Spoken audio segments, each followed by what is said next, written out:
Hello.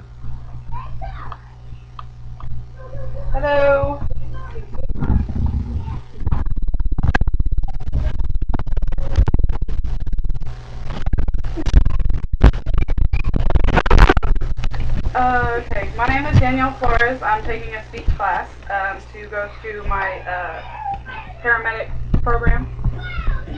Three things about me that are unique or interesting is that I am a native Texan and a stubborn and crazy woman.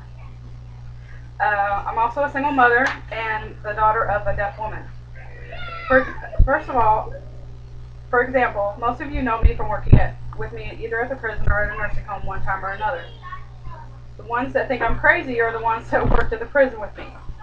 I've put myself in some crazy situations, but we all did back then. From working at reception as a sergeant, I found my niche. I realized I didn't want to work at the prison anymore, and I wanted to pursue my education in the medical field. While still working at the prison, I got my certified nurse's aide certificate, and then decided I wanted to quit the prison and work at a home health agency in Temple. That only lasted for a couple of months, not because I didn't like the residents or the clients, but because I don't like cleaning my own house, let alone somebody else's. Most of the people I was helping were living in conditions I wouldn't even let my dog live in. So I quit, and then I decided maybe this wasn't the right move for me.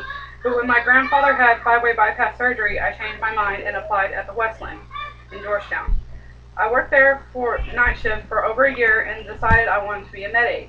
I went to school for that and then started working as an aide during the day and then working evenings in Cove as a med aide. But working both jobs just made me more tired and not worth the money since wasn't making much at either job. So I decided to go back to the Westland, and then I met Jade and Bonnie. But I wasn't able to get a job as a med aide and found a job in Temple, so I left there for Regency Manor. There I decided I wanted to pursue the paramedic program, and that is what I'm striving for now. Secondly, I'm a single mother of two wonderful kids, John, who is 7, and Jordan, who is 4. For example, John and Jordan were both born on the same day, just 3 years apart. They both have different fathers, so it was interesting to find out that Jordan would have the same birthday as her brother. He was very excited to see her when she got home, but from the hospital, and was very protective. Then the jealousy set in. Those of you who have children, more than one child, know what I'm talking about. He wanted everything to be about him, and it was for 3 years, but I had to explain to him that it was not all about him, it was about both of them now. So ever since then, it's been, Mommy, she's touching me, Mommy, John pinched me, such loving words coming from my children. John was my miracle baby. The doctor said that I wouldn't be able to have children, and if I did, it would be a high-risk pregnancy. John's was definitely hard. I got so sick while I was pregnant with him that I broke one of my ribs while coughing too much. Krista, you remember the story.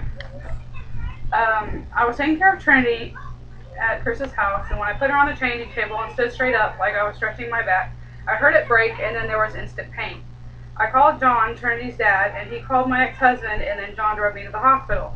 It was a memorable drive. It was raining like cats and dogs, and he was weaving through traffic to get me there.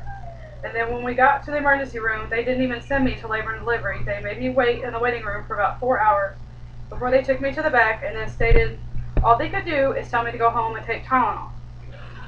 Well, that didn't go over well, and the next day I saw my OB. He gave me some strong medication, and the world was right.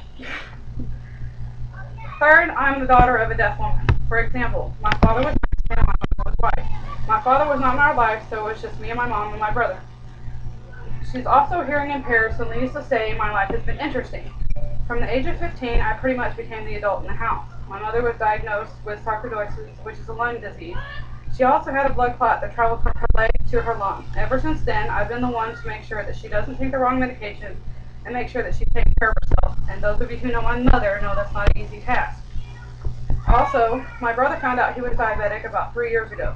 The only reason he found out was because he kept telling me his symptoms, and I went to Karen's house to get a glucometer. I took his blood sugar, and it was 390. For those of you in the medical field know that that's pretty high. I called my grandfather and pleaded with him to get Dave to the doctor as soon as possible. He was diagnosed with diabetes and been able to manage it with pills. At this time, he's not insulin dependent. So in this instance, I am again the adult. He always comes to me for his meds and for his medical advice. I don't know much, but from working in the medical unit at the prison and nursing homes for the past 3 years, I've picked some things up. So when you think of me, remember 3 things: that I'm a stubborn woman, a single mother, and a daughter of a deaf woman. Thank you for listening, and I hope you learned something new about me today.